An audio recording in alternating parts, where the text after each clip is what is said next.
Europe is beaming its regulations around the world, and that is a key for world stability. The Europeans have to be proud of themselves because they are needed by the rest of the world. Regulation is not a dirty word.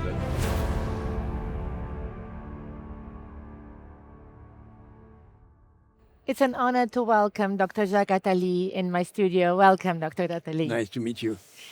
So I've heard that you'll be talking today about a topic. Will Europe be a geopolitical actor on the global stage or a curated museum? Isn't this a bit harsh given we're talking about the huge European market? Well, I think we should take the issue differently. The question is, in my view, does the world need Europe?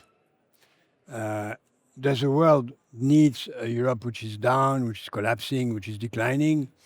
Or does the world need a strong Europe? Many people will say, well, Europe is a competitor, we don't need a strong Europe because we are better, we have a strong Europe. But it's not true. The world needs Europe, and I will take that point of view. First, countries which are not yet in the European Union are knocking at the door to join Europe, and they need Europe. Second, globally, the world needs Europe for many reasons.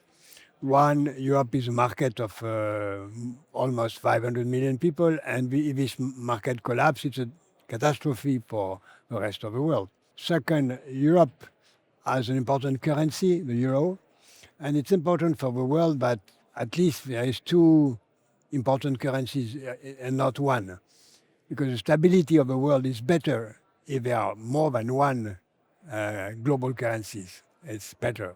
Third, Europe is a place of peace and harmony. There is no war between European countries. And that's a vital issue for the rest of the world to understand that peace between neighbors is possible, and take the example of Europe and push the others to do the same. Fourth, I would say that Europe is a place of democracy, and other democratic nations needs not only the US to defend democracy, but also someone else to take care of democracy, because as we have seen in the recent months and years, US will not anymore defend democracies around the world. Therefore, Europe, a strong Europe, is needed. And fifth, I would say that also Europe is creating rules for Europe, which are now implemented in more than 140 countries, on agriculture, on trade, on finance, on ecology. Take the example of a carbon tax at the borders of Europe. This tax is a very important system that tries to reduce the emission of carbon. And that tax is so important that many of our countries are bound to do the same because Europe is doing it. If they want to have trade with Europe, they have to do it. And they have even to reduce their carbon emission if they want to be able to keep their investments, because people, they want to sell products to Europe. They will move to countries where the carbon emission is lower, and then countries with higher level of emissions will be disastrous. Therefore, Europe is the only place in the world. People believe that it's the US that fixes the rules of the world. Not true. It's true in finance, partly true in finance, but in the rest of the world, the real innovative and creator of the world rules are the Europeans. And it's important. So what we hear often people like to say about Europe's tough regulations that prevent growth, do you actually see them as a good thing? Yeah, it is. Of course, there are some excess. But it's rule of law is the key for stability. And even if people grumble and complain, they implement the rules. And that's good for of course, we have some excess. We have too much rules for our own domestic market for finance, etc. And people who want to have less rules very often want to plunder the rest of the world. And rules are the best way to prevent plundering. As we're back to the topic of reawakening, reimagining Europe, as we hear here at the conference, as a futurologist, do you believe that we are now at a certain tipping point? And where do you predict this tipping point could take Europe in, say, the next 10 years? We only live around 100 years, each of us. And we all believe that this is the most important years in mankind. It's not true. There are tipping points every minute since 3,000 years, everywhere in the world. It's not a tipping point. It's important, but not a tipping point. Europe is strong. Europe is important. Europe is needed. And what is important is to make not only Europeans understand it, because Europeans are not anymore enough proud of themselves. What I just said is not known in Europe. Not a lot of people know that Europe is beaming its regulations around the world, and that is a key for world stability. Not a lot of Europeans are proud enough of that. And why is that? Do you think there is a need to awaken this sense of pride in Europeans? Yeah, Europeans have good reason to feel guilty.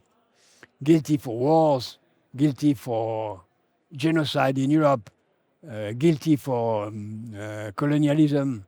We have good reason to feel guilty, but we have also good reason to think that we are very much needed by the rest of the world. Dr. Attali, you're such a household name in France that it's even difficult to describe everything you do outside of France. I have spoken to a friend who was part of your, if I'm not mistaken, Commission d'Attali, that you organize every 5 years and get great minds together. If I believe that President Macron was part of... He was my assistant, yes. Exactly.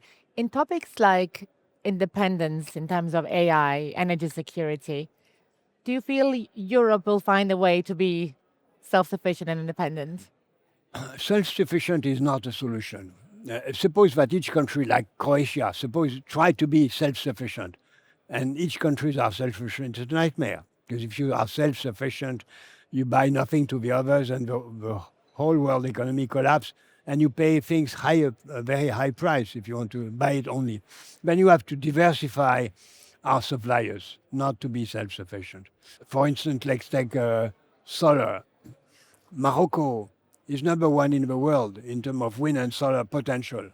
Why should we not consider buying solar and wind energy in Morocco?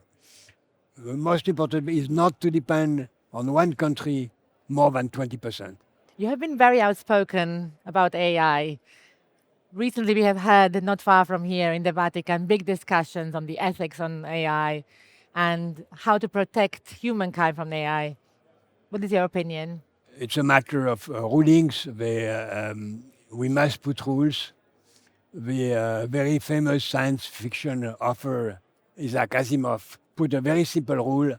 No robot or artificial intelligence could be in position to harm his own creator. And we should have this rule embedded in AI. It's not the case, and it's very important to have it put in place. We are hearing here at the FII Priority Europe that Europe should become a hub for AI development. Do you see it happening? It is the case. And the question is not to become a hub of anything. It's what to do with it. If you use AI to develop weapons, to foster the development of fossil fuels, or to increase the use of sugar, it's a disaster. If you use the AI for education, culture, health, democracy, media, that's good. Then the question is not, will we do more AI, but what for? So we go back to the regulations that Europe is so good at. Regulation is not a dirty word. People forget that not long ago, one of the hubs, together with Silicon Valley in the US, was in France, in Sophia Antipolis. Do you believe more such clusters should emerge? Depends. Yes, we need places where scientists, engineers, financiers join. We have one in Sophia Antipolis. There's another one next to Paris. We have one next to Munich. There are many places of that kind. This is a matter of life. It appears. It has not to be decided. We heard in the opening speech of Mr. Attias that it's all about impact. How do we turn thoughts into impact? What would you like to be the impact of this gathering this week? the impact on Europe, on the Europeans? Well, the impact should be for the rest of the world to understand that Europe is needed by the rest of the world, and for the Europeans to understand that they have to be proud of themselves because they are needed by the rest of the world. Thank you very much, Dr. Attali.